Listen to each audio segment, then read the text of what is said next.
They pass you on the road with a smile and you have to look twice. And you wonder to yourself, could a woman really look that nice? Girls in cars. Girls in cars. I love girls in cars. Girls in cars. They always catch your eye, then pretend that they just don't care. Running wild and free, my imagination takes it from there. Girls in cars. I love girls in cars. Girls in cars. Girls in cars.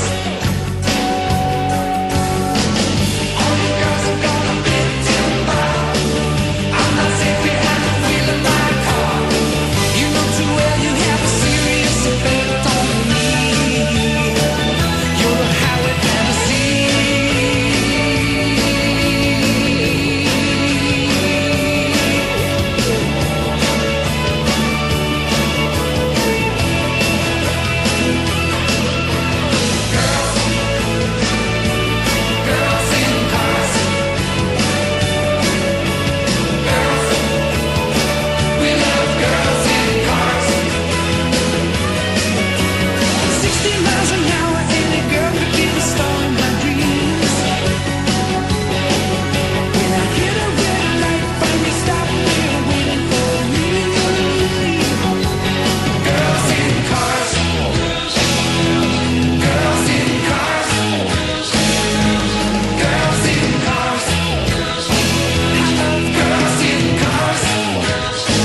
Hello, my good friends.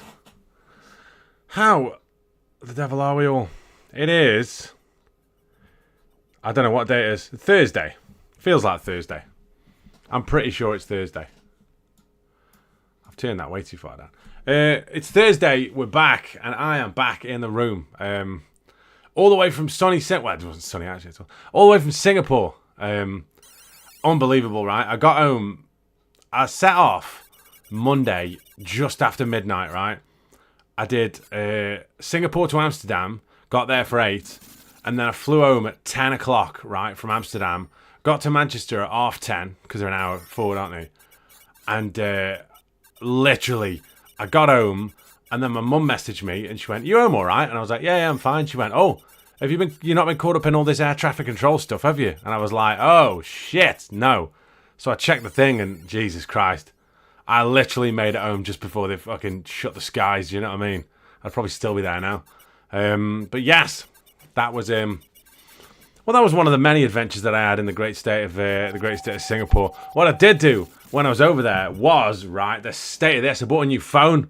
Oh, the fucking state of that camera. Friggin' stream with that. 4K at fucking 4K at 60 frames a second. It films in 8K, this does. Unbelievable. I bought a, yeah, it's a Xiaomi. I love Xiaomi, don't I? It's a Xiaomi 12T Pro. Fucking sick. From the Mi store over there. No, I don't want to sign into my TV. Yeah, it's just been wild. I am off again on my travels tomorrow, but I'm only going to Europe, so it's not a big a deal. Check out the links in the description box if you haven't already. It's enough about my my gallivanting. If you haven't already, then check out the links in the description box. There's plenty of stuff up there. Oh yeah, Prince Warcrest. The main camera shoots up to 200 megapixel. Fucking wild. If you want to get involved with Patreon, we're really kicking it in the next couple of weeks. I've got loads of Patreon stuff coming, and I put an announcement up on the thing. We're going to do Super Metroid next. I don't know how we're going to do it. I don't know if we're going to do like a stream as and when like we did before. I don't know if I'm going to put a multi-part video out. I don't know what I'm going to do. But we're going to play Super Metroid. And I tell you this, we're going to play a fucking shitload of it, alright? Because it's incredible, right? It's fucking incredible. Like, I knew it was good. And I spent a bit of time on my last couple of jaunts playing it on my 2DS XL. We're going to do Super Metroid. Don't know how. Don't know the format, but it's going to be fucking mint when we do it. So check out the links in the description box if you want to get involved with Patreon. For as little as $2 a month, you can pick the games that we play on the Monday streams, which are starting again this Monday. And also, what my plan is to get a week of regular streaming back, and then do a tier 4 stream. So I want to do a regular Monday Patreon stream to catch us all up, And then next Thursday, what I'll probably do is I'll probably do a draw, and then the Monday after we'll do the the Monday after we'll do the stream, the tier 4 Patreon stream. But for the foreseeable, because I'm only in Europe now until, well, the foreseeable. I haven't got anything booked outside of Europe now, so we're back to 2 a week for us. For a very long time. So yes, that's what's going to happen. If you want to chuck some money my way via the way of Ko-fi, which is basically like you just send me some money. It's a thing, really. I really appreciate it. There is a link in the description box. All you do is bob your details in there, and then they just send me some money. It's good. And finally, open the window, even though it's just about to start raining. And finally, if you're a big fan and you're located in the UK of all things, protein snack, protein powder, and protein drink, protein, do you know what I mean, lifestyle, and all kinds of other cool stuff as well. If you like fitness-based stuff as well, get on the Muscle Moose website. That is www.musclemoose.co.uk and use the code OCC25. Somebody bob it in the comments. That is OCC25 and you'll get 25% off your order. Offers not included. Only in the UK. All right. We have been trying to play and beat Snow Brothers on a single credit for the last couple of weeks. Taking a bit of a break. But hopefully the fact that all I've been doing is eating bread and playing Super Metroid will refresh me somehow to play a bit better at Snow Brothers. So we're going to have a few goes at that. Fancy a bit of Shinobi, fancy a bit of Golden Axe, fancy a bit of Street Fighter. Do you know what I mean? There's a lot of stuff I want to play. But yes, we're going to do this first. Or at least we're going to try to. Let me know if the sound levels are good. And let's get started. You might have my dogs rattling around the house. Bollocks. I mean, that's not a great start.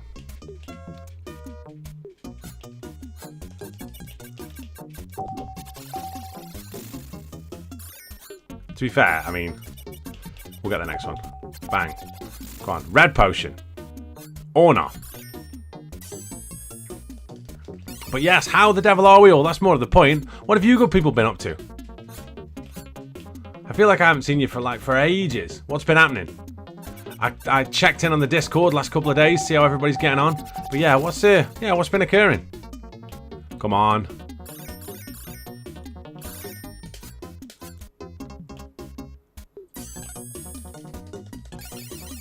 Sub 4 minute. Yeah, I saw that with the Shangas. That's really good. It's so addictive when it takes hold, isn't it, Shanghai? You been busy with work, Marty? The one constant in it, really. Oh, that's bollocks, innit? Right, I'm kind of awoke. I'm awake now. Let's go.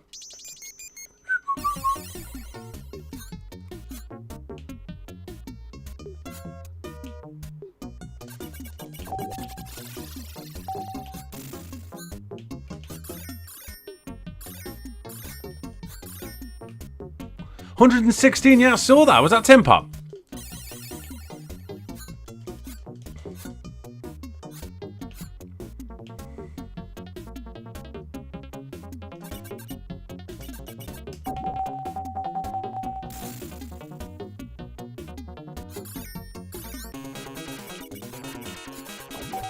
Lucky there, to be honest.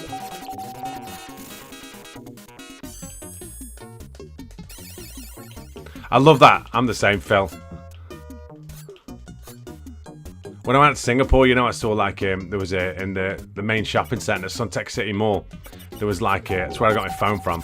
There was a Xiaomi store and there's loads of cool things. But the one thing that made me laugh the most was the fact there was like a game, like a PC custom build PC center that was like incredible, and these PCs were like reasonably priced, but I looked at the spec of some of them. It was just fucking nuts, you know what I mean? Like hundreds of gigs of RAM and loads of other stuff. And I remember thinking to myself, like I saw like one, and it was I saw this one PC, and it was like a couple of oh jeez, I might struggle here.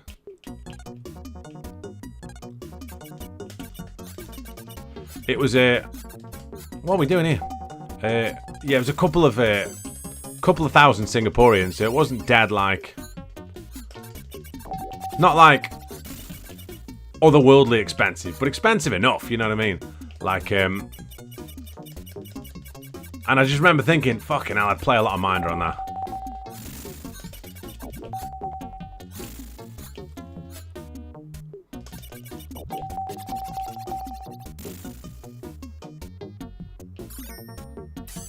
Suntech Mall. Yeah, it's really good, Prince Watercrest. Do you know there is there quite randomly? Like, about very UK thing. This, I think the first one ever was in oh, nice. First one ever was in Dorset in the UK, I think, or Plymouth or somewhere. No, it's Plymouth, yeah. Or is it Portsmouth? Anyhow, a coastal UK city that starts with a P. I was thinking Poole one time, which is Dorset. There was a Lush, which is like super kind of UK shopping centre-y when UK shopping centres were actually a thing. Yeah, it was a Lush. Unbelievable. Bath bombs and all sorts.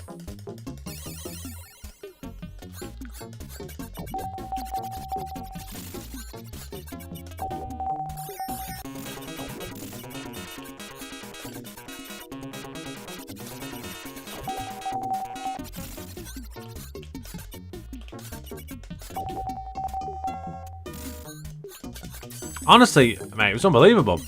Right in the middle of this massive mall, Suntech City, yeah. I'll tell you where else I went to. There was a hotel there called Raffles, which is obviously like got quite a lot of history to it. Had a look around there, which is quite good.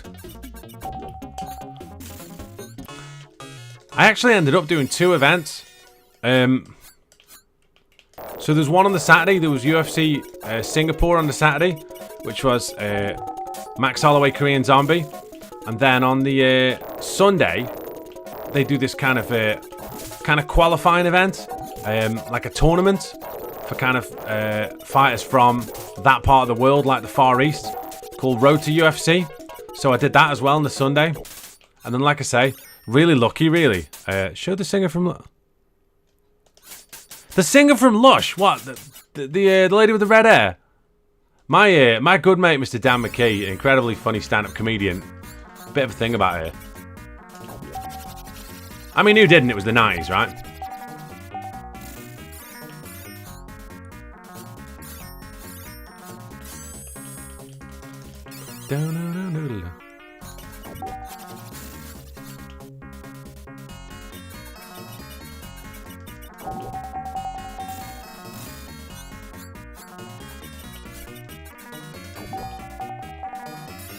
Rick Dangerous. What was her name here from Lush? Was it Mickey or something? Was she from like Finland or something? Or have I completely made that up? I sound like, what's his name in here? What's that? Have you seen that thing, Reeves and Mortimer, when they did the club? Where he was supposed to be like Peter Stringfellow, Paul Barron. Barron's nightclub. When he was on about, I think Bob Mortimer played his brother, and he was always going on about the fact that he was from Finland.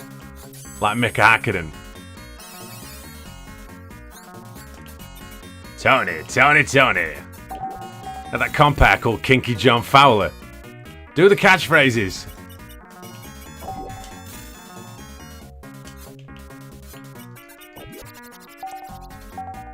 Do you remember that, Skeggs? It was hilarious, wasn't it?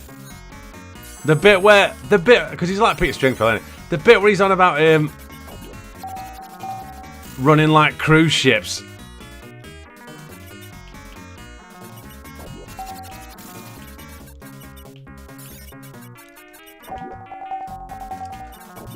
And he's like running a cruise ship in the Dublin Bay area. The captain was a monkey. It's fucking hilarious. I was talking about that with my mate James, bless him. I hadn't seen my mate James in fucking years. I saw him randomly a couple of years ago. Like just around town. And oh, fuck off. And I used to see him all the time. But like that. Wait, there we go. Yeah, that Reeves and Mortimer, that bit was a big part of, because we were in a band together, me and James were, for a while. Bless him. It just always makes me think of that. Bang bang, it's Reeves and Mortimer. That's it. Paul Bowen. He looks so white, dickhead. When we get Les Dennis in. Oh, it's fucking priceless, isn't it?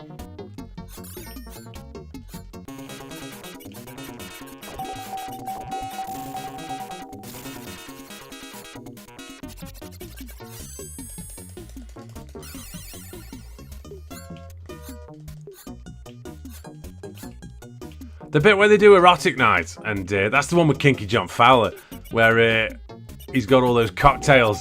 He's like a selection of Baron's cocktails. Like, and he comes up with all the names. They're like the Hanging Bollocks of Babylon.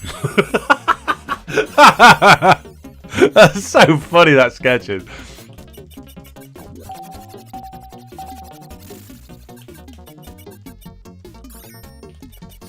Bollocks. I had to go for that. Wait, there you go. Humans, not insects. That's it. That's incredible.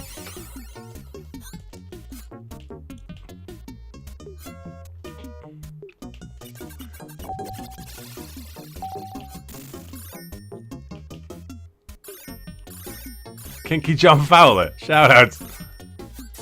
I am a lover man. And railway property. Fuck's sake. Hey, off his ass.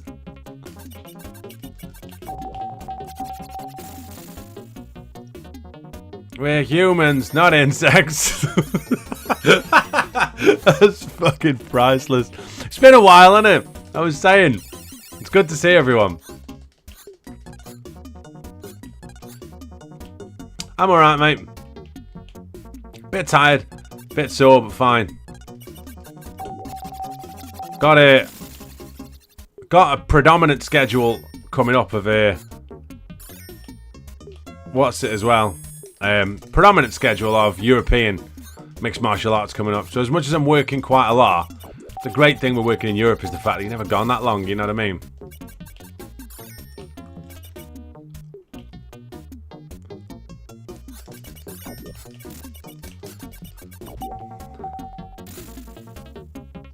You should have done, mate. You should have dropped me a line.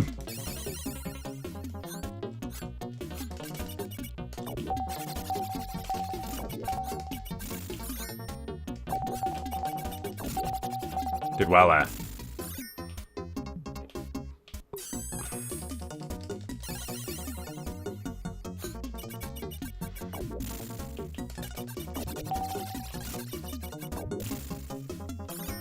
Do you know what? The one thing as well from Singapore, Mikhail messaged me while I was away. Well, quite a lot. I speak to Mikhail every day, like, but I can't believe Rob Frutoff died. You know, craziness. Biohazard, mate. Took me about a week to get my fucking hearing back. But yeah, good.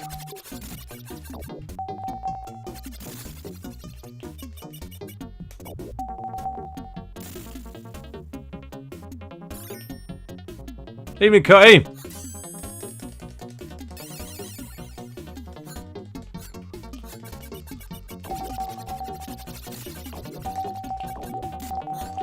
We're back in a Stoke-on-Trent minute. Oh, mate, Bray Wyatt. Fucking hell.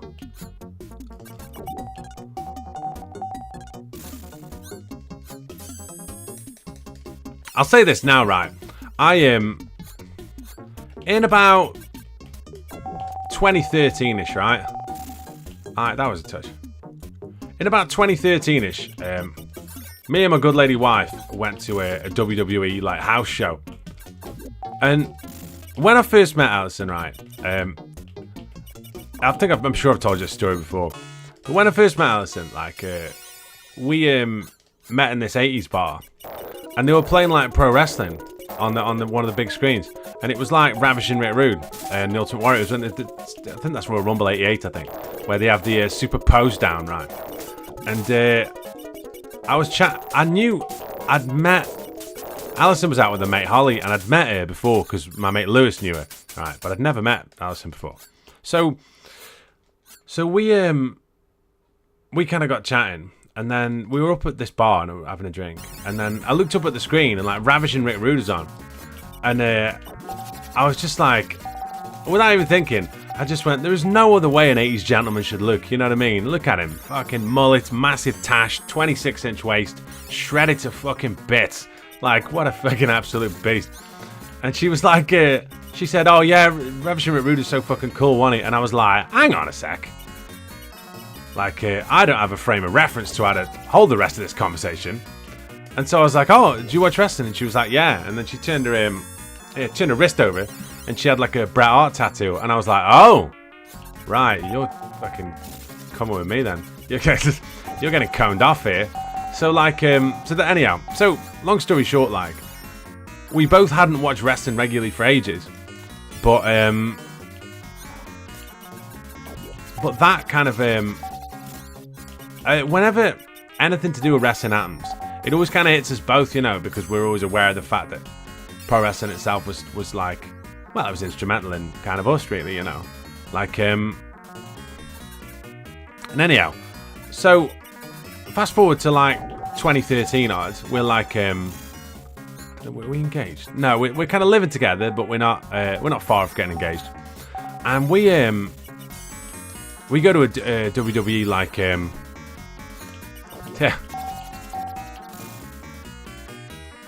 I'm stuck here, I think. Oh, that's bollocks.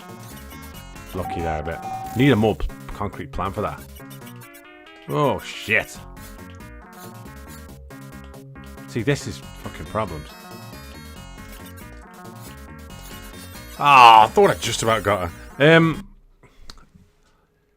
So we went to this house show, and from like the middle of, I don't know, 2011ish, maybe 2011, 2012, like we'd started watching wrestling again. We started watching like Raw because it was on.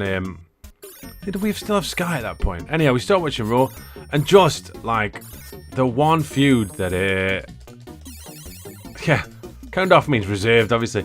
The one kind of feud that got me really interested and really got me back into, like, not being able to wait to watch wrestling again was like the Wyatt family and obviously the Shield, you know. I was like, this is fucking so cool. And so we went to this house show in Birmingham.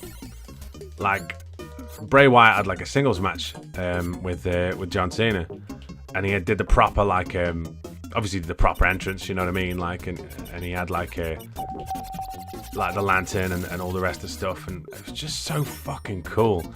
And I remember thinking like you're fucking exceptional at this, you know what I mean? Like, you're absolutely fucking sensational at this. And like there's a photo of me on Facebook where like, oh fuck off, I didn't think you did too there. Where that kind of Bray Wyatt look of like a Hawaiian shirt, big beard, like a straw hat, was a legitimate look for me for a while. There's like a photo of me up on the Trafford Centre one day where we went 2016 on, of me legitimately looking like that. So like, yeah, it hit me very hard, to be honest. Shield and Wyatt was incredible, wasn't it? Absolutely incredible. The bit where I think he won the title, the bit where they all separated and Dean Ambrose won the belt was wild, because I remember reading that like didn't like that day, didn't every member of the Shield hold the title or something? Did like Seth Rollins beat Roman Reigns and then Dean Ambrose cashed in that briefcase in Money in the Bank and won it. So for that day, like they all held the belt, didn't they? I thought that was such a cool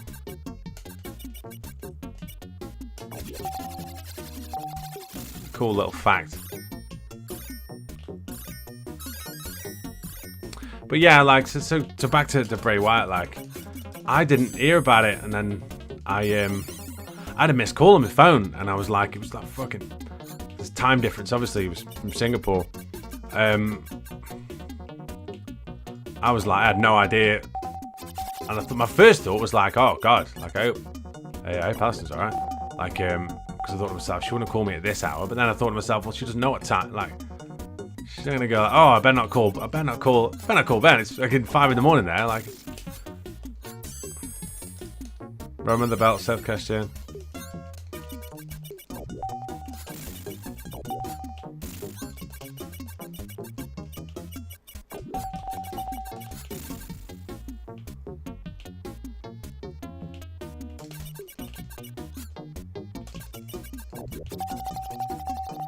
Fucking wellness.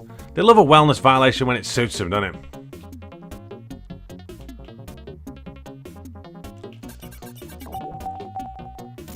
But anyhow, that was him. My kind of a big part of my reintroduction into readily watching pro wrestling again. I remember coming back from getting married, and we had about like 2 or 3 weeks worth of Raw to catch up on. And it was the one where Dean Ambrose struck John Moxley. The one where they were in New York and he came back with that hot dog cart. Hilarious.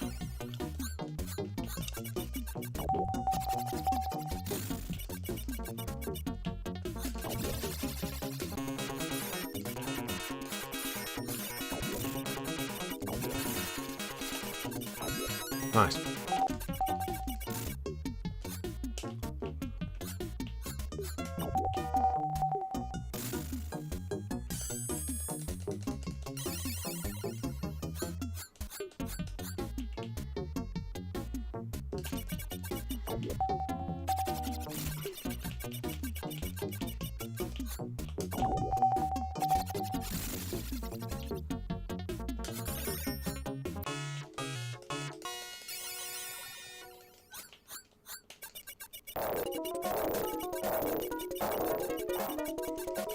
Yeah, the Discord's still rocking and rolling, yeah.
Some of the thingy at that point as well, that NXT, like some of the music that people had coming out of NXT was like some of the best content that like musical content that the WWE had done in absolutely ages.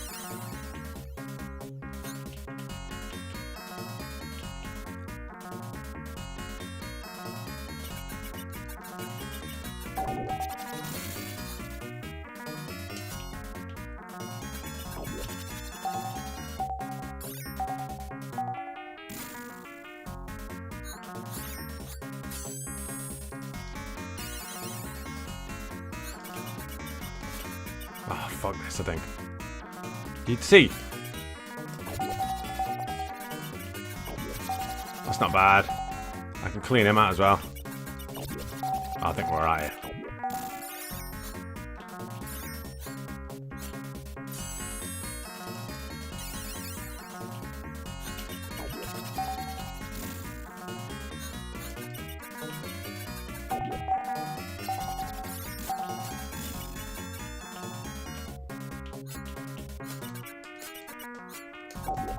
There was always that thing with me though, like I was always dreading people going main roster. Oh fuck off. I'm not trying to no death it, am I? I've got quite a few lives here. Let's see if we can't get some power-ups on this bit.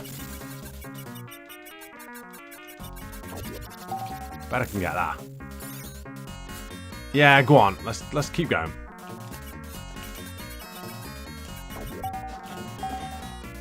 T-shirt check. Yeah. Ghostbusters, Japanese. I'm fucking stuck here, I think.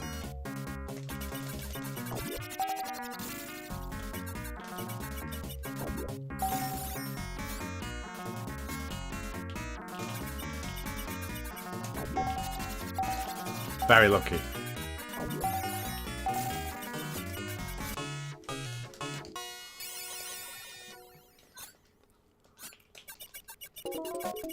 I just remember that, who was that tag team they put the belts on? The Viking ones. And they gave them about 5 names when they went main roster. Like, they were fucking incredible.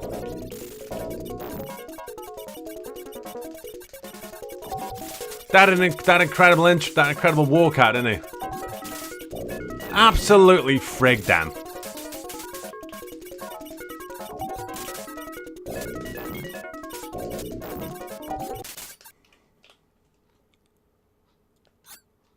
War Machine, the Viking Experience. What are we, fucking Jorvik Viking Museum or something? The Viking Experience. Fuck me, that's terrible.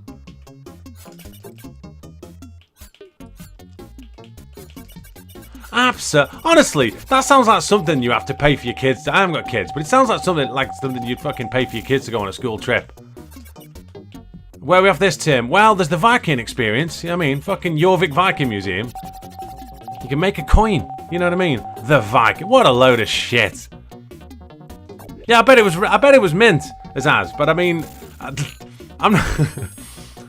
Look, I'm not besmirching the name, the good name of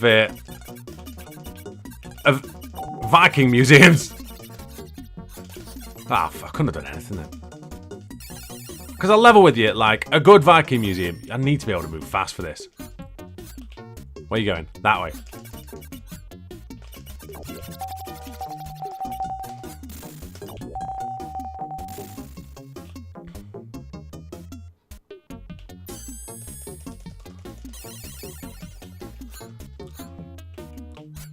Oh, fuck off. I can't do that bit without what's here. Yeah, the Jorvik Viking Centre is great.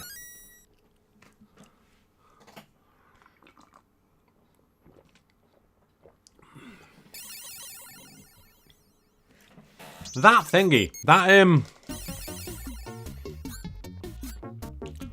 like the NXT ones where they had like the Viking like longhorns, and they came out with those shields. That was sick. Like those were really sick intros.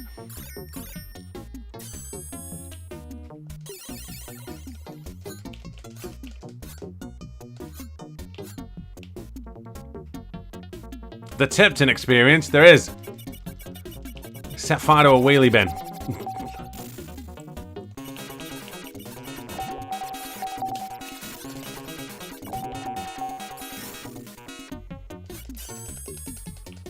Yeah, those Viking lot, they were fucking very good. It was out as well, in keeping with theme music at the time. The theme music was just slow chugging, you know what I mean? I'm on board for that.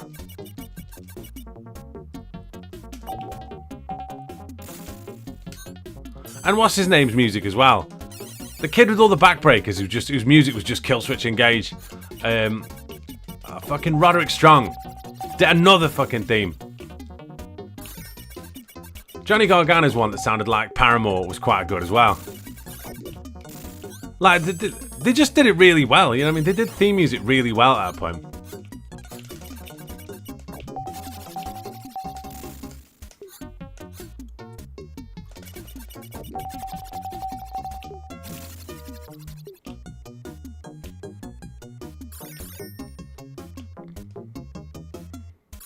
Yeah, the Viking Raiders. That fucking just that's. Look, I want music like that sounds like slow chugging, because the whole point is the fact that it's a dangerously slow and fucking deadly. Vikings didn't run, did they? You know what I mean?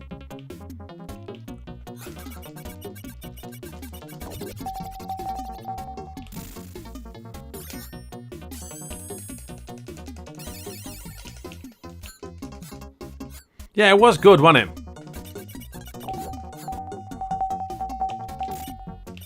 When they debuted, what's his name? When they debuted Nakamura and he fought Sami Zayn, that was really good. That pay-per-view, that NXT takeover, the one where Bayley lost the title to to ask it. Yeah, that's fucking incredible.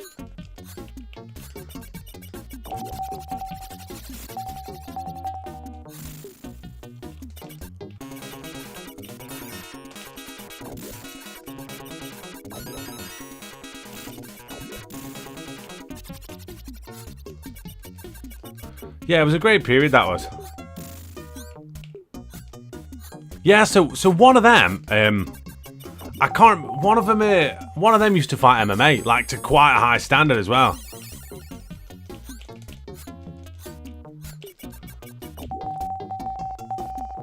I can't remember what his name was, but he fought on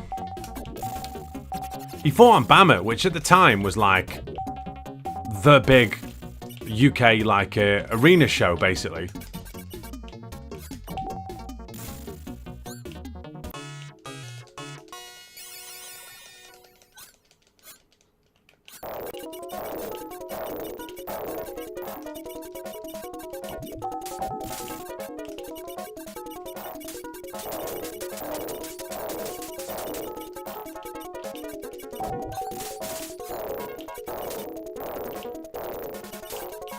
Oh, come on. I'm shit at this.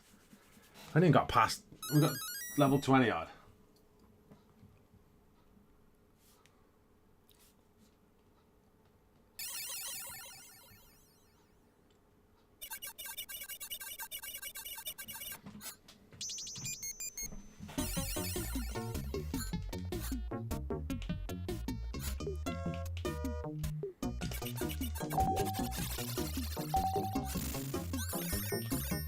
I mean, that's a touch.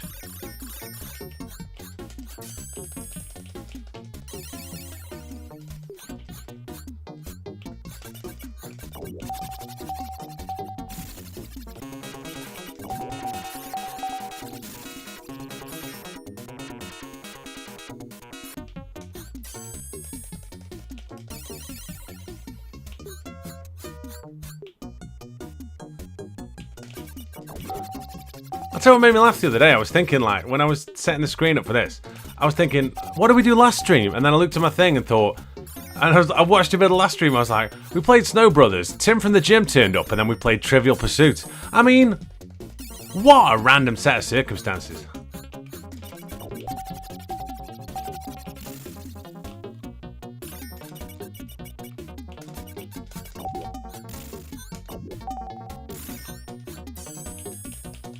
We are better than that.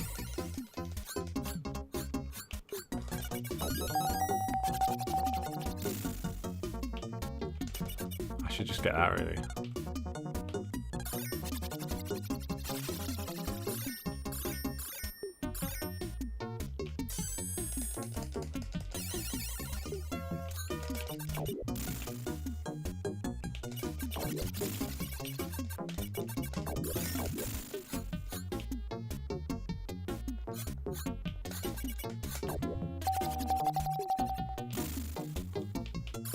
Who's winning on the John Ram, by the way? I haven't checked. Today's the last day, right?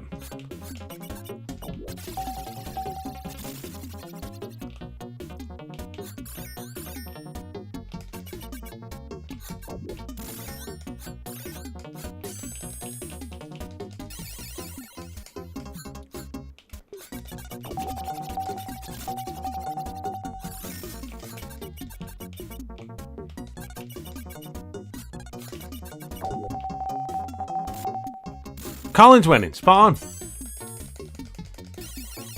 Something else I was going to say as well. How's everybody getting on, if anyone's actually listened to it? Has anybody listened to the latest episode of Video Wizards? Because that's come out as well in the interim. If any of you good folks are... Because I know quite a few people are on there listening to both. Mikhail is currently, as we speak, mixing up the next Patreon episode.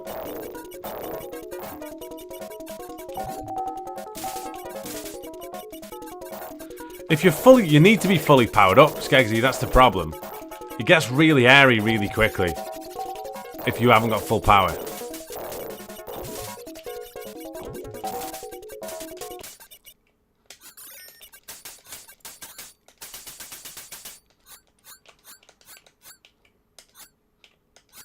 $50, quality. now I'm back a bit. We're gonna really trying to catch up with the schedule. It's just been mad. Like, we've both been so busy, but so we keep trying to, like, do you know what I mean?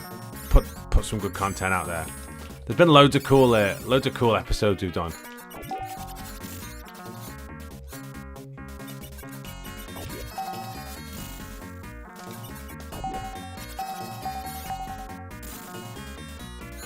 I'm trying to think the last time I saw you, or what was I doing? What was I up to? Have I seen you since I got back from... I can't even think. Well, anyhow, it's this weekend. It is UFC Paris.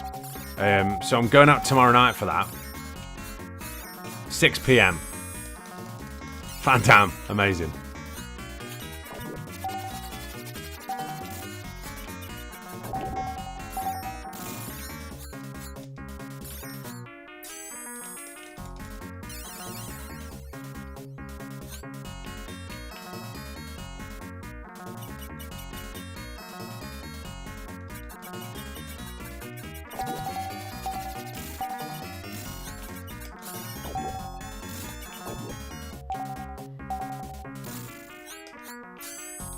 Cyborg.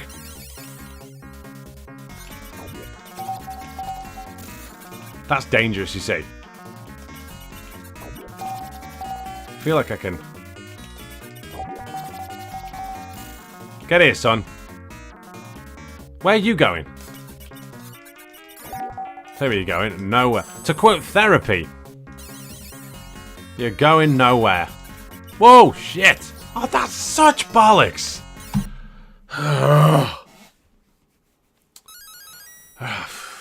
Got time for a couple more.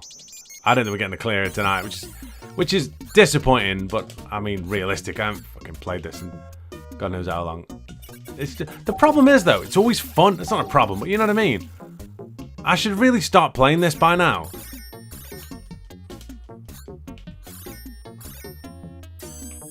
The Frank Dukes. That's wank.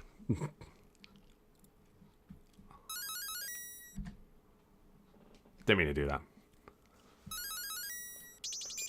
Put up your dukes.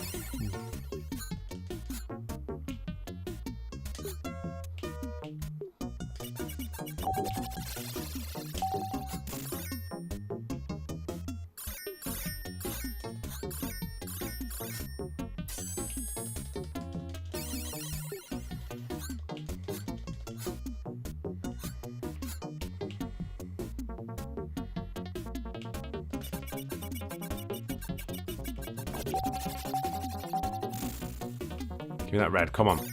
Don't go. Hey.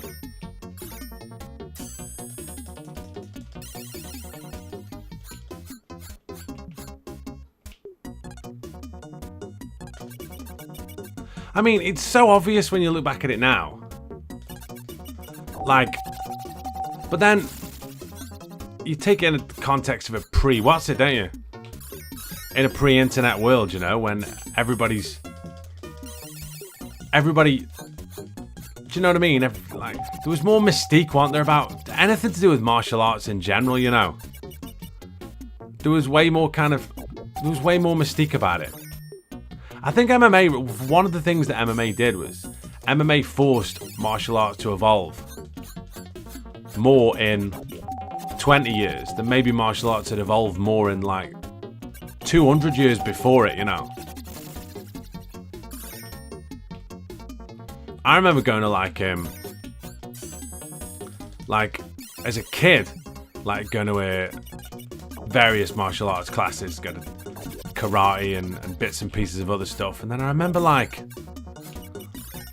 starting to watch MMA and being like, this is like this is different, you know what I mean? And I remember just not understanding grappling at all. And then I remember, fast forwarding a bit, I remember when I first started, I got back into training martial arts of any description when I started going karate with my mate Rez. And then I remember, like, after that,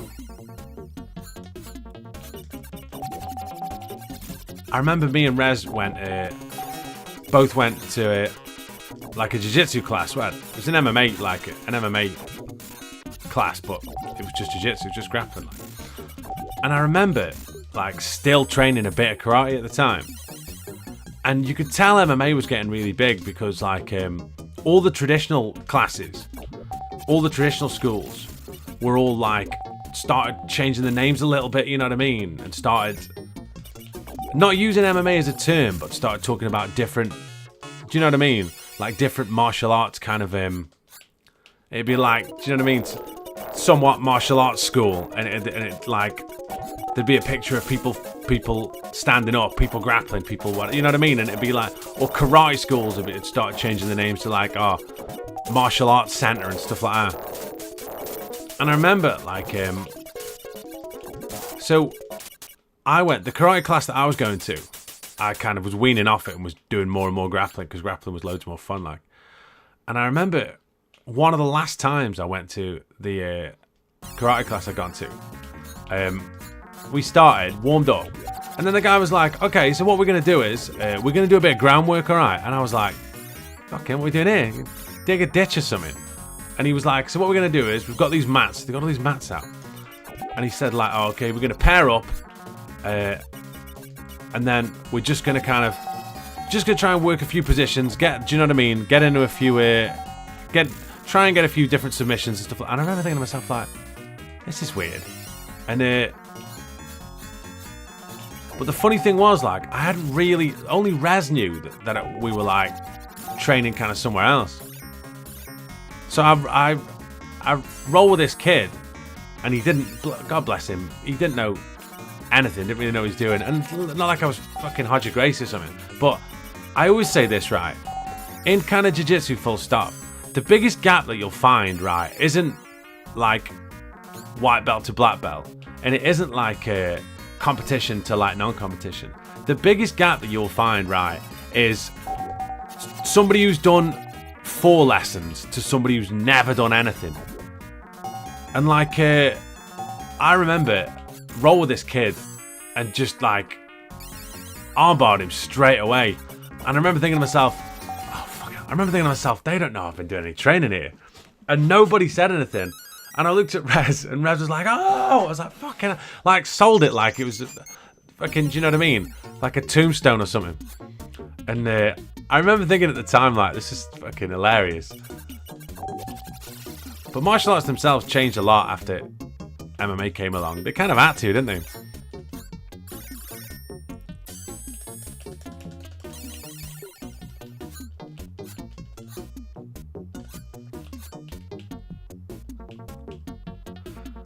But yeah, whatever happened, I never wore a canary yellow suit like Van Damme did.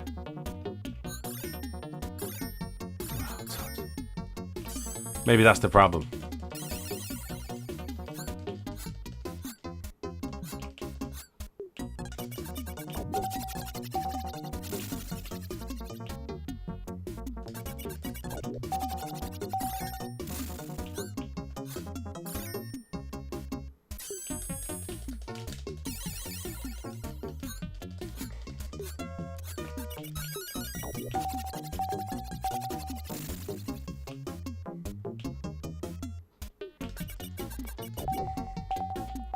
Oh yeah, I'll tell you what else as well. Bollocks. You know, we were talking, that seems a suitable thing for me to just stop playing briefly. So you know, before we were talking about like that phone I bought. So said phone, right? As one of the features of it is it's got like fast charging. Like as a lot of phones have these days. But how fast? Well, the state of this, right? It came with this charger. Look how big this charger is, right? It came with a 120 watt charger, right? Like a Xiaomi 120 watt charger, right?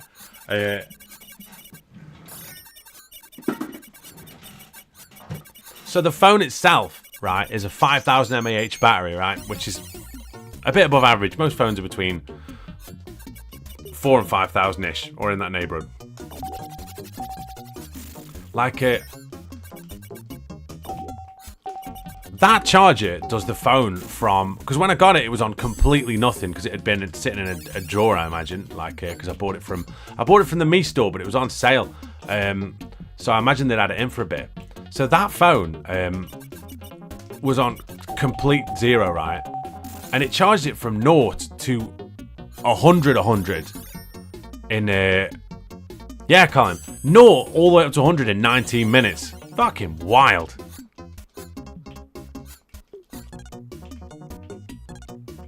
Xiaomi stuff's absolutely ridiculous. Good friend of mine bought a tablet over there. You see, like, so I've got a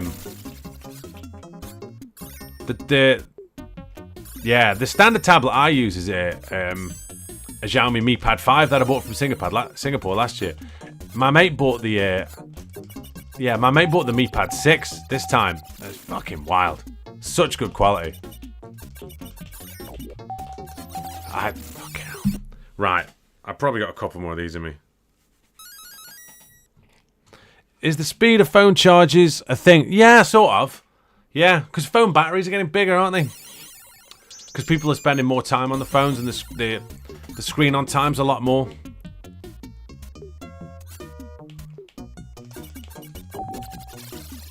It's like it's a feature for a lot of models. Like, I didn't buy that phone because I was like, wow, I want 120 watt charging. But I did want, like, I knew I wanted a new phone.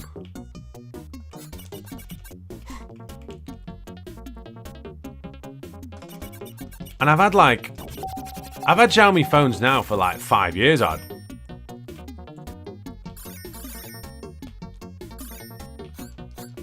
I had I've still got it in a drawer. Like, my wife the other day was like, oh, I've got these old phones that I've had.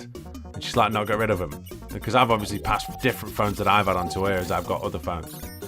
And she was like, oh, what's this one? And it was the original Xiaomi Pocophone when they first started making Pocophone. It was the Pocophone F1, which was like, billed as like the flagship killer. When flagship phones weren't as much as they are now. Like, that Xiaomi I bought was, I got it for just under 500 quid.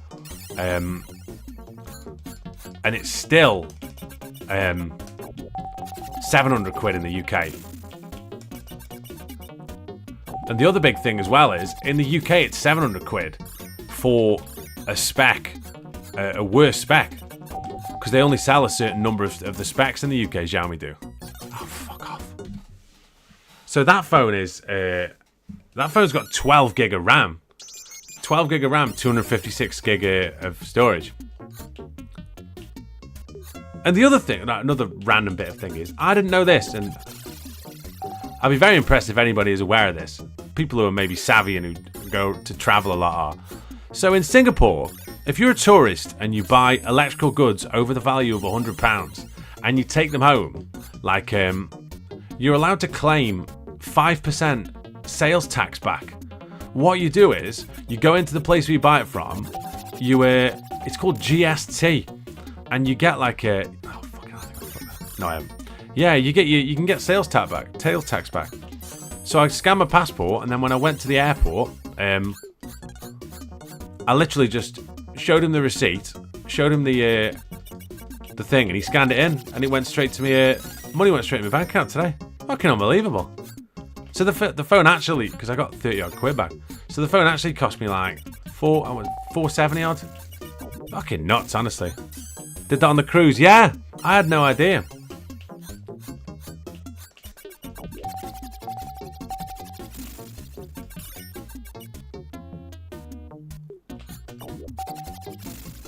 Yeah, I had no idea.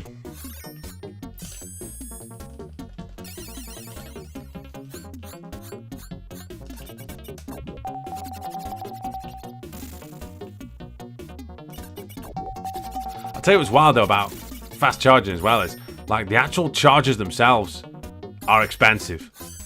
Like, obviously this came with one, and this came with a thingy one. It came with a European plug. Which isn't a problem because I just bought a converter for it, which was about 3 quid. But the actual chargers themselves are like 40 quid. Yeah, it's Kegsy. It's random, isn't it? I had no idea. The bloke said to me, "Oh, do you want to claim tax back?" And I thought to myself, I had no idea. I said, "How does it work?" And he went, "Normally it's not a great amount." He said, "But you're spending quite a bit, so it makes it makes sense. It's 5% on your orders, like quite a bit." I literally got the money back today. Tell you what else, another, it's turned into a right fucking Martin Lewis's money saving tips. But does anybody use any of those browser add-ons that scan the discount codes for you?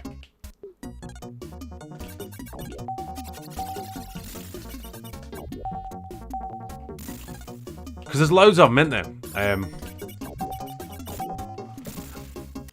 I use this one, right, called, I'm going to type it in the thing here, because it's got a funny spelling. I use this one called Coopit, right? And the way Coopit works is basically like you install it in your browser, stick it in Chrome, and then all it does is whenever you get anywhere that's got you make an account, it's free, right? And what it'll do is it'll just scan every code that it's got. And because I book, what I use it for most is I book Manchester Airport parking quite a lot. And literally, like, so here's the cool thing about it. So it'll scan all your codes and it'll give you the, like, for example, 3 days parking at Manchester Airport, Terminal 2 is generally about 80 quid in that neighbourhood, right? Cooper will generally get it to below 65 odd. So generally you'll get like 15, 16, you'll generally get 15, 16 quid off with it. So quite a sizable discount, which is cool. But here's the other thing, right? So one of the features of it is that you can like, if you make an account, which is free, what you can do is you can select it. So it'll give you kind of cash back. Like it's 1% or 2% cash back on every time you spend money with it. But if you spend even if it doesn't give you a code, it'll still give you cash back. So if you're making any purchases, like it makes sense. I got like, I've been using it for ages, like, and I cashed out a while ago and got like nothing big, like $20 odd or something. But I was booking some airport parking for this weekend today. First time I've done it in a bit, and I put Cooper on, and it said your current balance is $52, and I was like, fucking hell, it's like 35 quid. And all you do is you just press a button and it goes straight to your PayPal account. Fucking mad, honestly. I am full of money saving tips today. But yeah, Singapore gross tax sales tax and Coopit are my two big money saving things.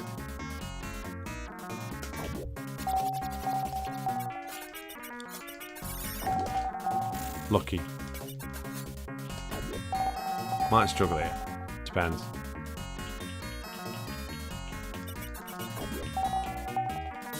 Yeah, it's a good tip, that is, honestly. If you get the browser add-on for Chrome. My mate told me about it. I was like, fucking hell, that's cool. Yeah, just try it, you know what I mean? I've had where's it worked for me? I get all my vitamins from Simply Supplements. Worked on there. The airport parking, it works really well. Airport parking's guaranteed. Like, you'll never pay full price for airport parking. Because my mate Dave told me about it. Because he booked him. He went away with his family, and they went from Manchester Airport, and he booked it with Cooper. And the other thing as well is, like, there's no rhyme or reason to it. Like, it'll generally be a certain amount, right? But he showed me a screenshot of one where it had saved him 50%. So he'd end up getting a week's parking for like, for not a lot. Like, about 70 quid instead of 140 odd.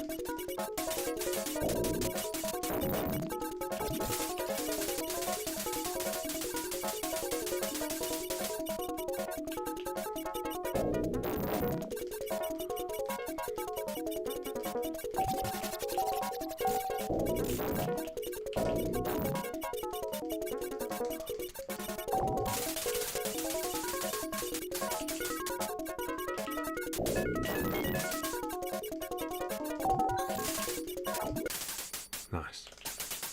Yeah, it's good. I mean, he doesn't like saving money, right?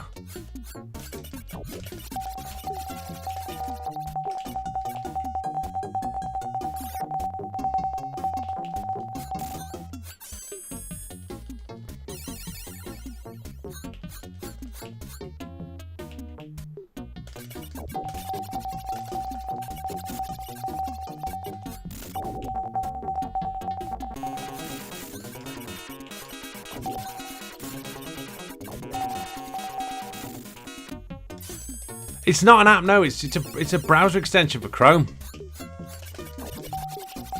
Oh, fuck off. Not the end of the world, but not ideal. I don't think I can get to that. It's a problem. Well, I feel like... this is the problematic bit.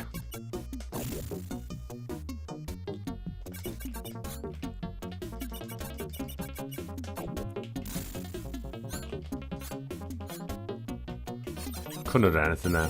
Fucking hell. It's mad how quick, like...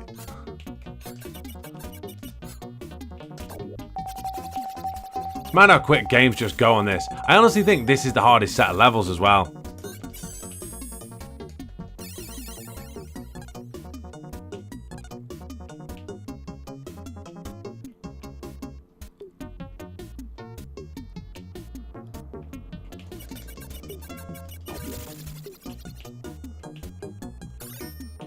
Come on.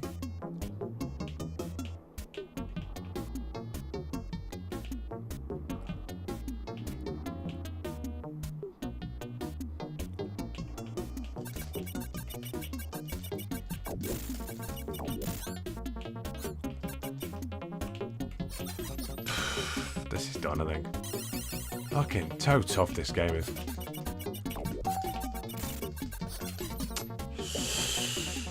Oh, fucking hell. Well, that's as far as we're going today, I think. Let us play something else. That was a lot of fun. Yeah, let's play a bit of Shinobi. We haven't played that in a bit.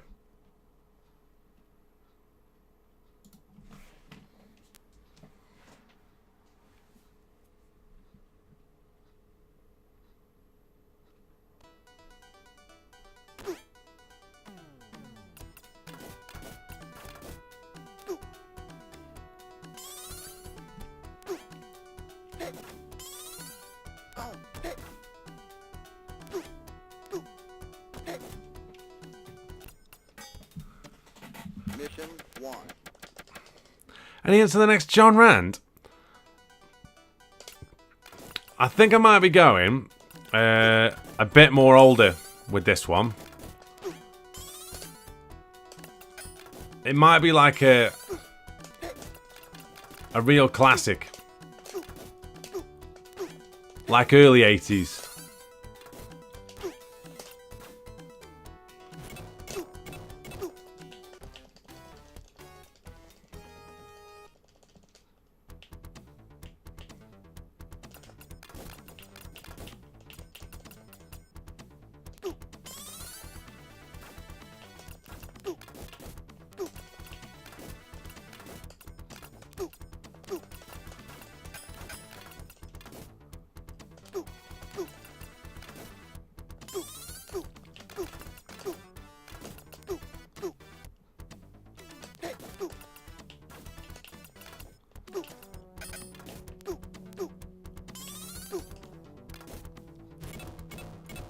Back of the head, ref.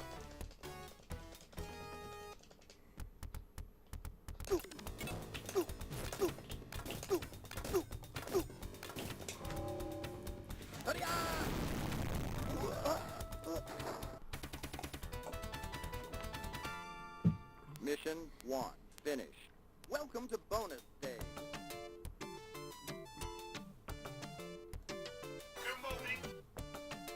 Didn't mean to do that. Oh, yeah.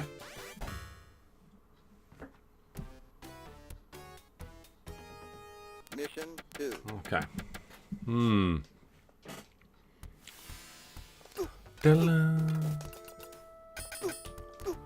I haven't played this in a while, have I?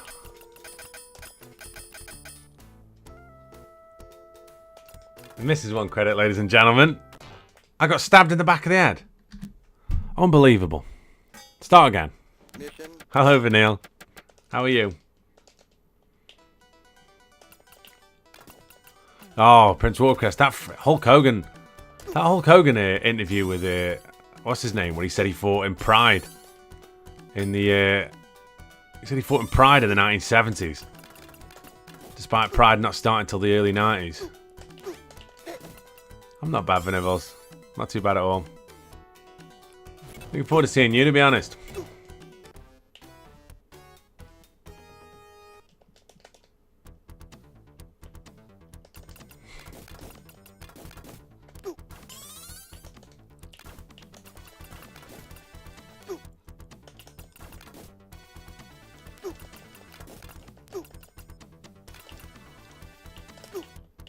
How's your day gone? He did say Fort Muhammad Ali, didn't he? How's your day gone, Vanille? All right.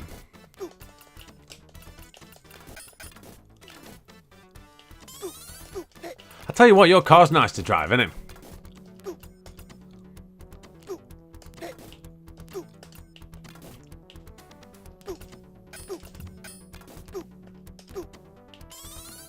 Kisses here too, Sue said hello. Hello. How are you? Okay. Shit.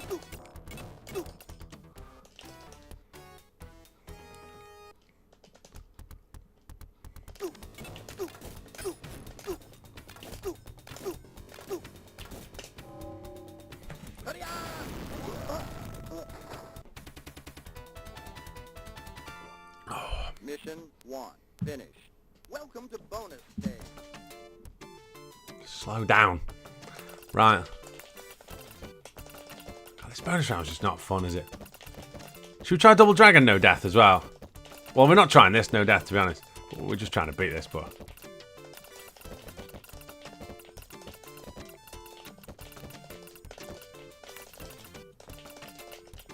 Settle down. Bit of love for that in the comments.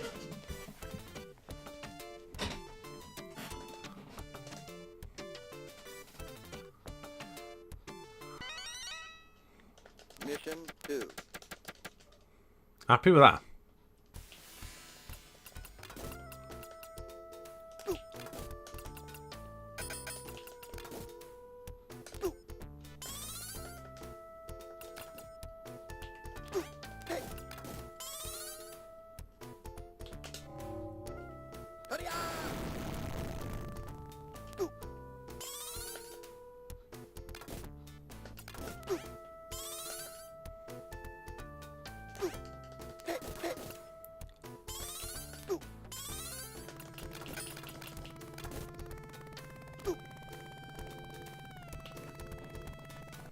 How are we, Rob? Yeah, this is a lot of fun. Ray Jackson, you're friggy. Hang on. Turn this up. This sounds like Wham.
Banger.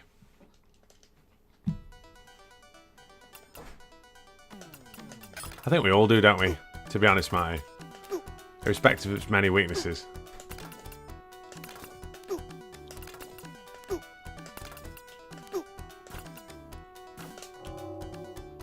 Fight to Survive, that is a banger, to be honest. And do you know what? Every now and then somebody will walk out to that at an event.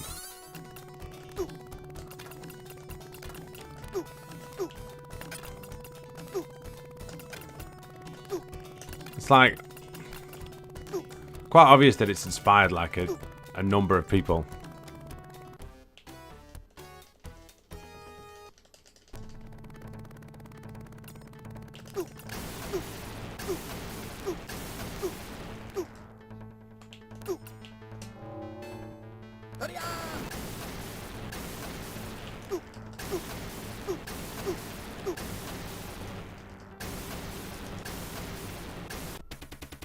Yeah, I have seen that, Skegsy. There's a guy called George Dillman, an American guy, used to do it a lot. Bonus stage. That was his whole thing. If you go on a YouTube, not right now, you already are. If you go on a YouTube and put in a human stun gun, there's a guy in America who claimed he could do that, which is quite funny. They have this line. Is that 2 on the bounce? You want to settle down, don't you?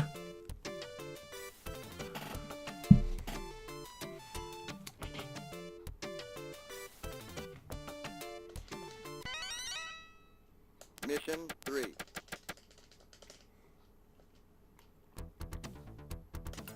Bit of love for that. 2 bonus rounds on the bounce. Timestamp that. It's fucking unbelievable.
Lucky there, to be honest.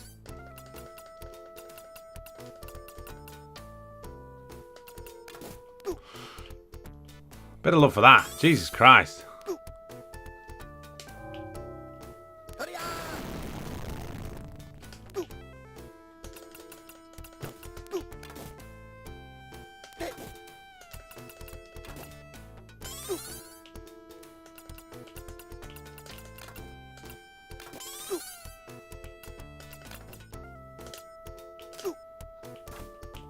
Have I?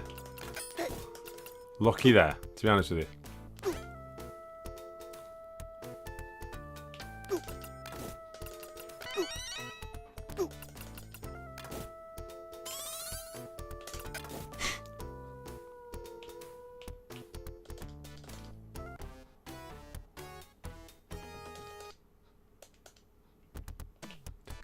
Bit of wham, come on. Nearly died there.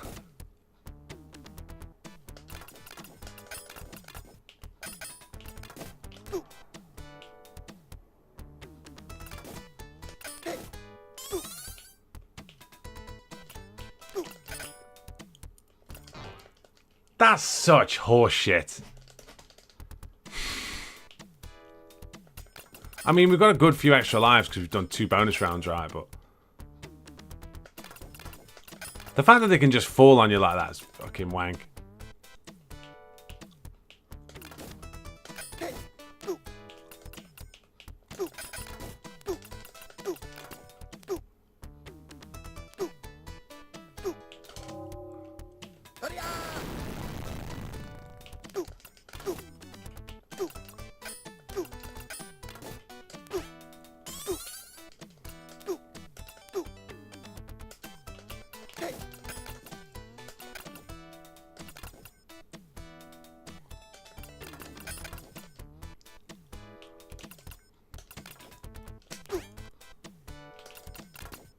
Do something. Now what we've got to try and do. I can't remember how to do this. Too far forward there, I think. No, got it. Levels on that. I haven't killed any of them, so we shouldn't be able to fire any fireballs. Bit of love for that. Jesus. Mission 3. Finished. Welcome to bonus stage.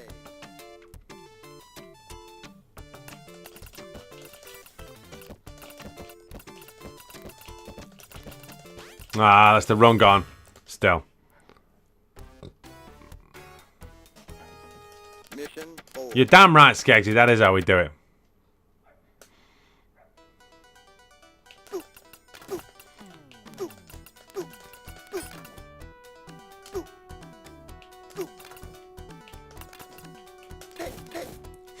Bit of love for that. Smooth as fuck that was, wasn't it?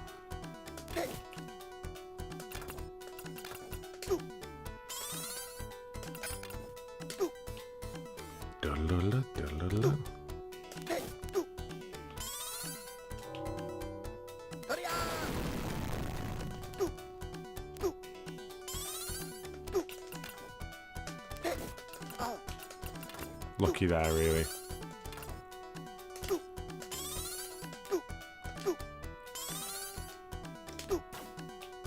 This is where it starts getting truly challenging.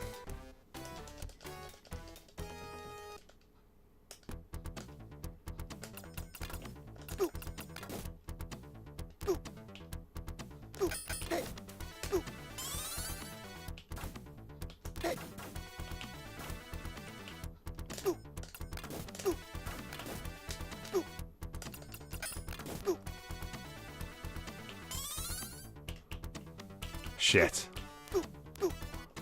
Lucky. Pretty lucky that was, if we're being honest.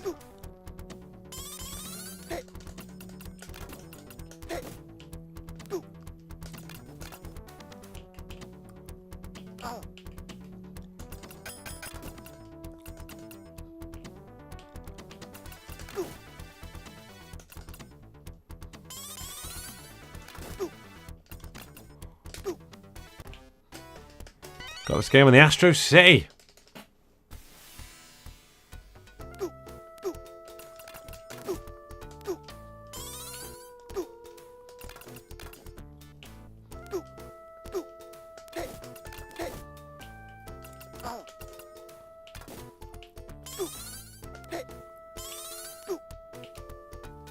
Gonna have to.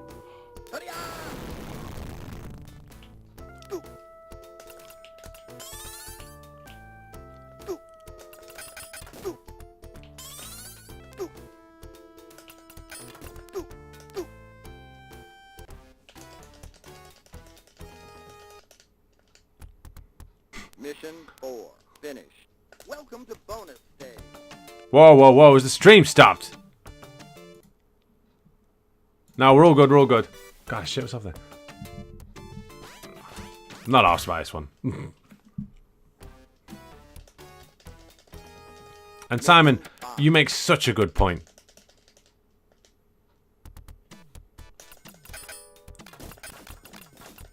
Absolutely printing money with this, wouldn't they have been, Sega at the time?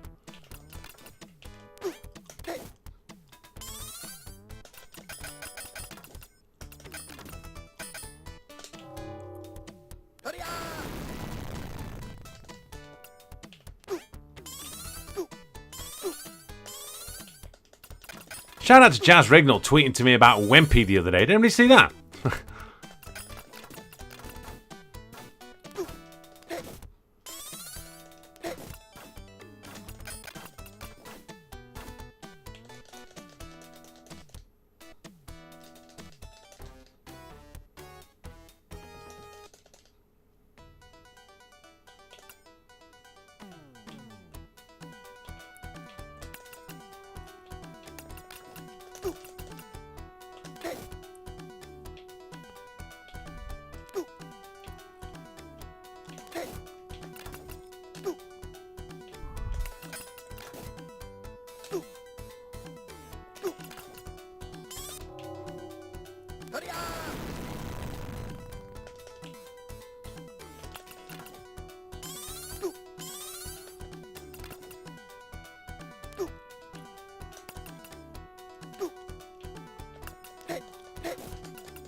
You've got to be fucking joking me with that. That felt bollocks to me, to be honest with you.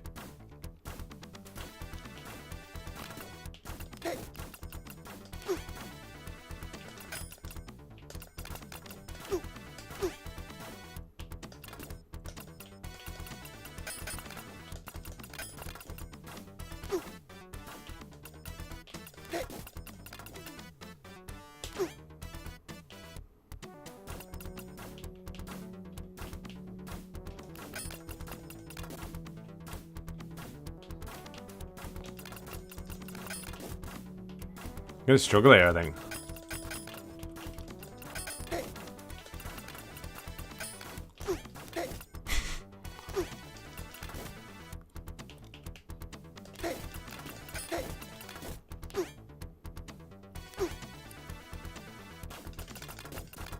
That's what should have happened.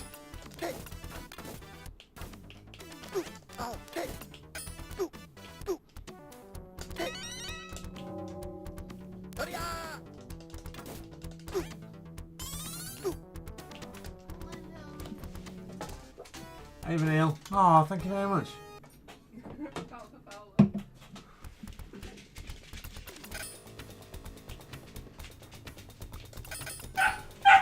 Yeah, about to go wild in here.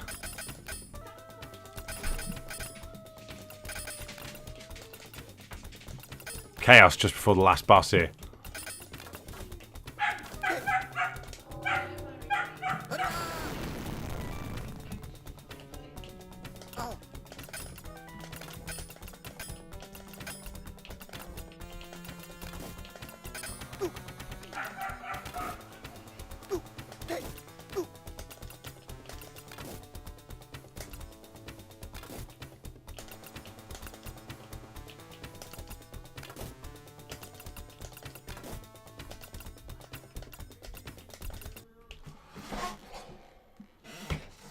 And damn, my good friends.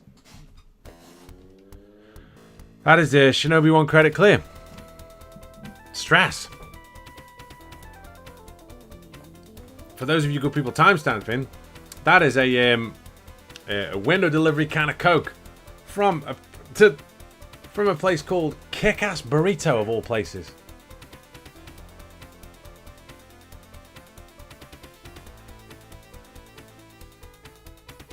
Amazing. That was levels. Doesn't sound bad, does it? To be honest with you. Right. I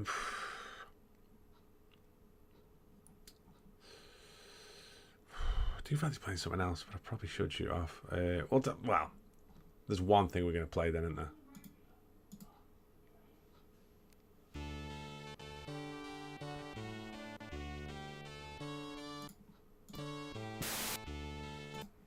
Been a while since we played Shanghai. By that I mean it's too long.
Right, let's go.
Sounds unique.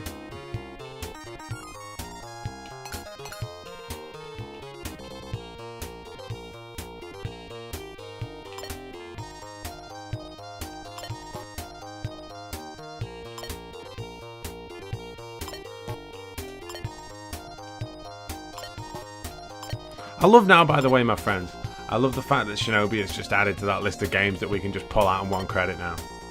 I love when that happens. I love, like, everyone was polite and said, oh, well done, and that was cool, do you know what I mean? But nobody went mental when we beat Shinobi then. Because, well, just because we can do it now, you know? It's become another part of the thing. If we know death, that's different. But to get a 1 credit on Shinobi now is part of the lexicon, and I really like that. The list is growing, you're right. But the funny thing is, it's evolving more than growing, I suppose. Because there's games that I could beat when I started this channel that I can't beat now, you know. It's interesting. Like, if you asked me to beat Green Beret now, I couldn't do it.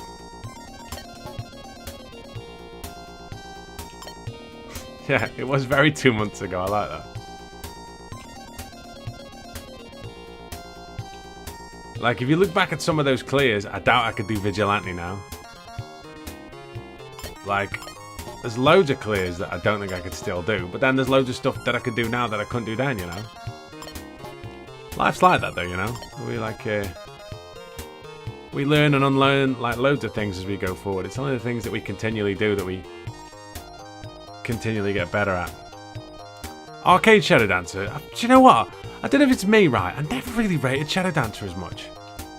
Like, I never really... I just always felt like the dog got in the way.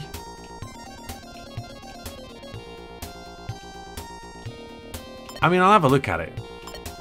But it's never been high on my list of stuff to try and get good enough to 1 credit, you know. I mean, maybe that's unfair. Maybe if I spent a bit of time, I'd figure out it was really, really good. He cancelled the sub. I mean, it's the nature of the beast, though. Simon, I love the fact that you respect me for that.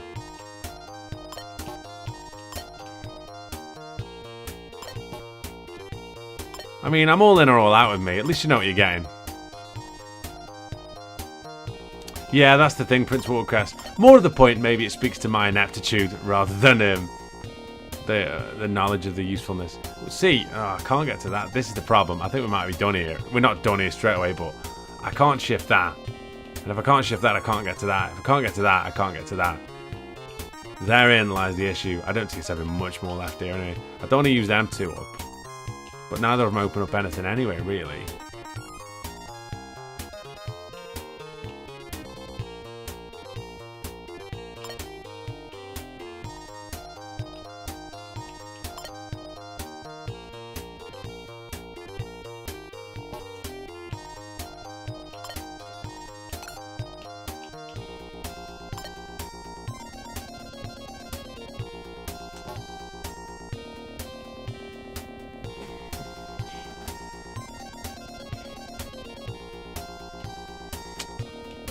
Yeah, I can't see too much left from him.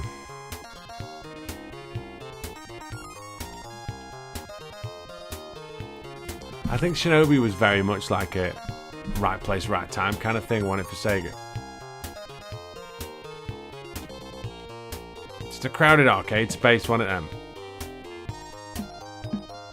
And you were going to struggle to do well at that point with Street Fighter 2 around. It's around about the same time frame, Shadow Dancer and that, right?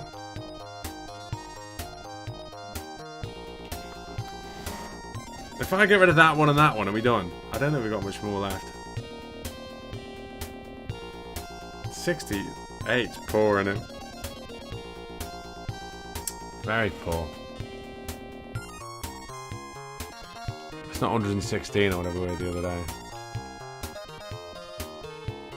Anybody see? Alright, let me shift them 2 and then I think that's it.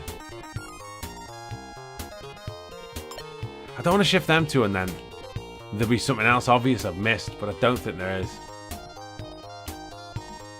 I can't see too much more after this. Yeah, I'm done here. 66. Yeah, that was the last one. Tell you what, we'll do one more. Let's put a cool Nook theme on.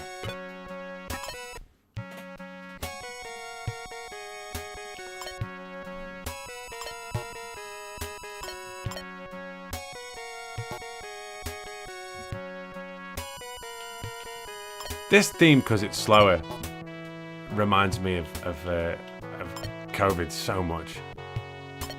Of just that point where the world just stood still and we were all just hanging out playing Shanghai. It always makes me not feel sad, but I don't know. Look, it was a terrible thing, and a lot of people had some horrible experiences through COVID. And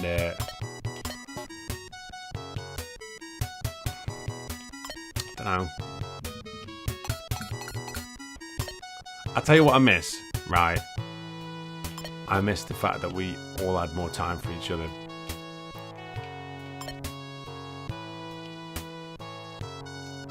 And however much we said that we weren't going to go back to kind of exactly the way things were. And I don't think in many respects maybe we have.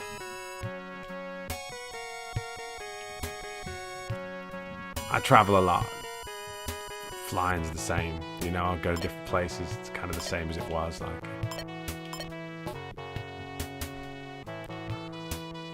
and look, can't live like hermits, you know. We can't operate a society based on people staying indoors. Doesn't work like that. It's just something about Shanghai, though. I think a big part of it was the fact that we were just being told so much stuff, weren't we, at that point? Now, irrespective of what you think about any of that, like, that's not my point. My point is the fact that it was a big information overload, wasn't it, that whole time? We were getting data and information and stuff fed to us on a constant basis. It's just nice to know we could all hang out at any point, you know. I didn't even need a microphone. I didn't for most of the Shanghai streams. They were just done quiet, you know.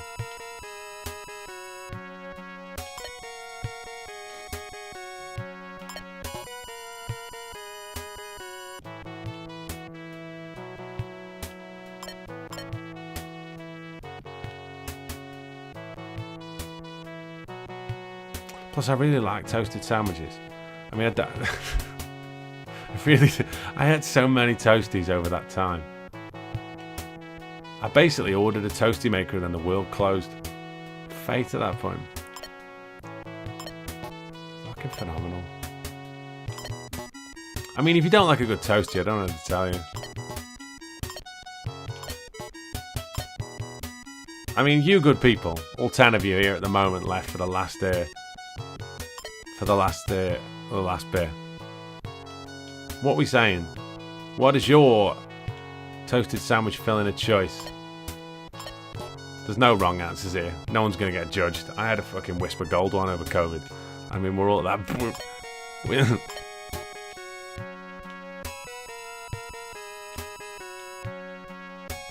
If you're making one toasty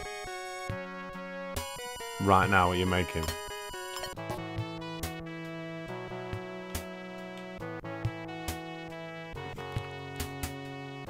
Cheese and ham, yeah, it's a decent shout. It's dependable, that is, isn't it?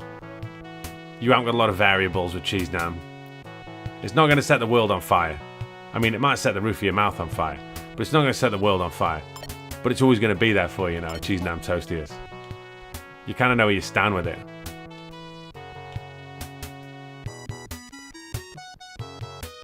Ham and cheese, yeah.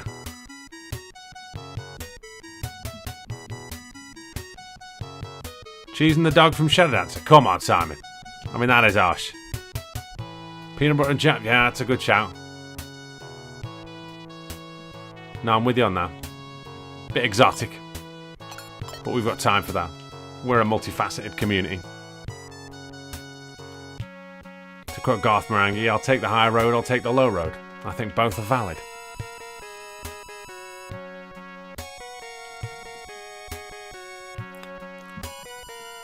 feel like I'm going to have to chip them too and then get rid of that.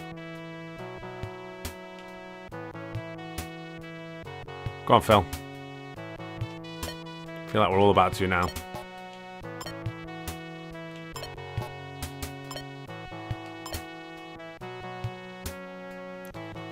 Mayo, that's bread and butter front. Oh, it's decent. Fucking hell, that sounds well nice, actually.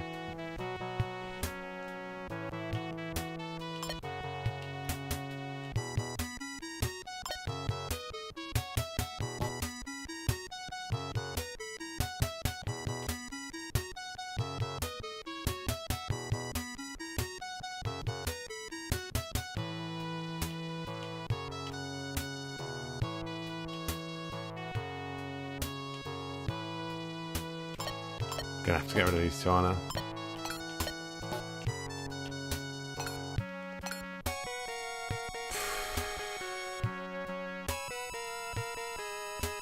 I feel like this might be it. Or a close approximation to it. I don't feel like we've got much more left here.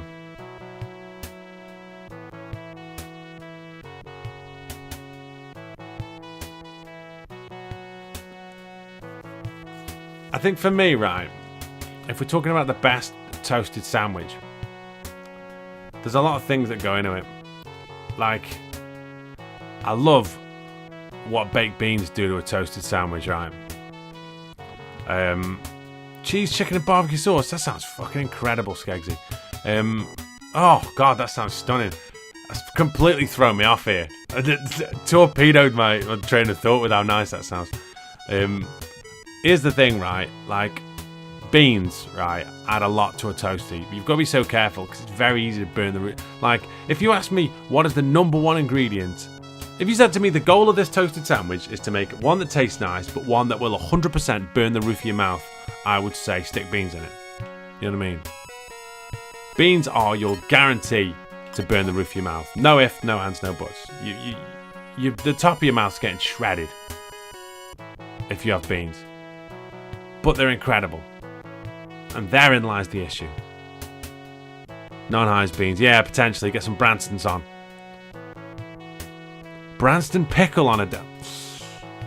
Branston pickle heated up, Snorkers, sounds risky, if I'm being honest with you. Sounds like a real risk. Sounds dangerous. I'll level with you. It's just...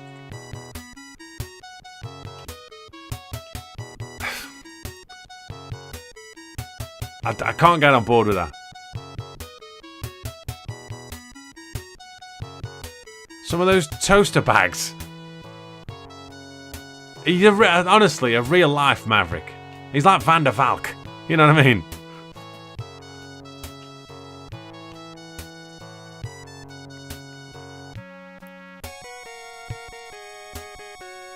I don't see what we can do here.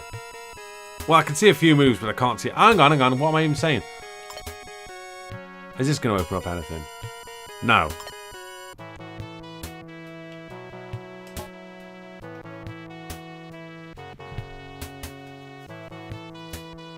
Youngie says ham and cheese. Yeah, can't go wrong with that. Shout outs.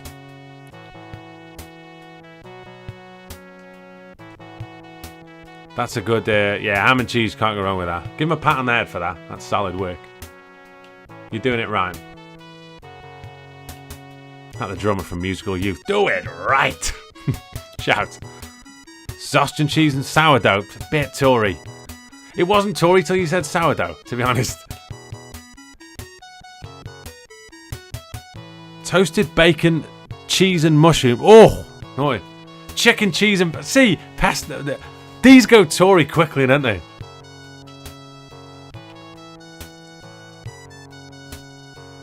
Chicken, cheese and pesto. Yeah.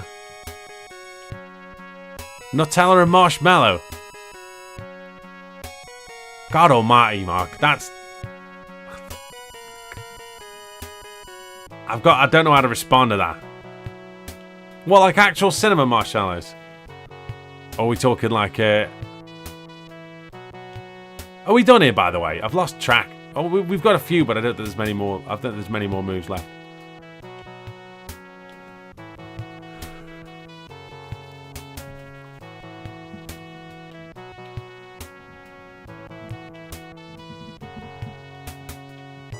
Or are we done now? It feels like it might be done now, actually.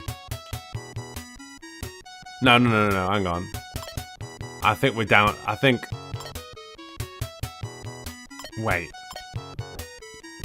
I chip that and that. Then I can chip that 4. Yeah, we are done here. I feels like this is it.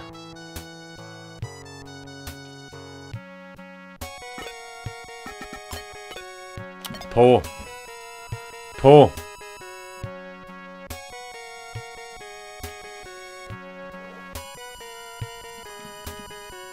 Right,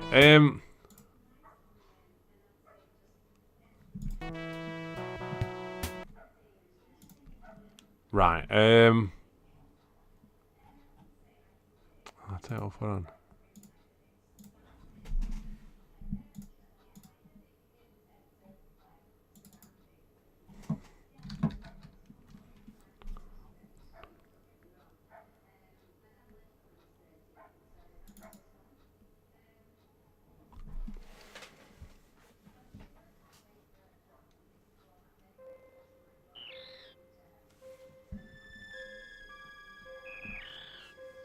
Look,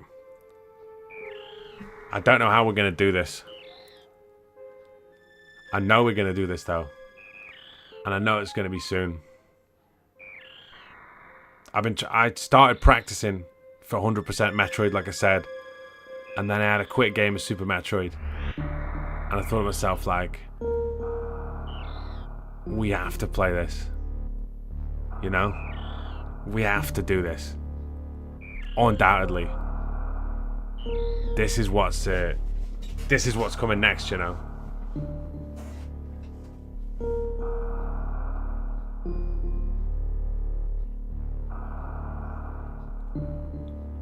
Just got to.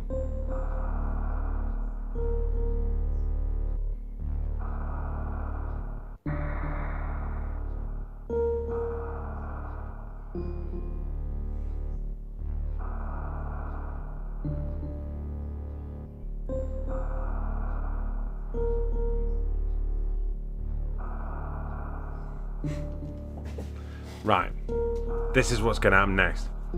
Do I know how or the logistics of what we're going to do? Not quite yet, but I promise you it's going to happen. I promise you it's going to happen very soon. But before this demo spoils all this... Oh. How do I get back to the... Oh, there we go. Yeah, before this demo spoils it all.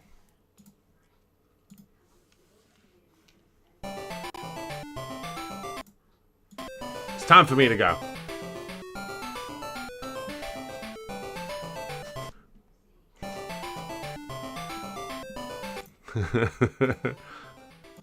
The knocker is rolling.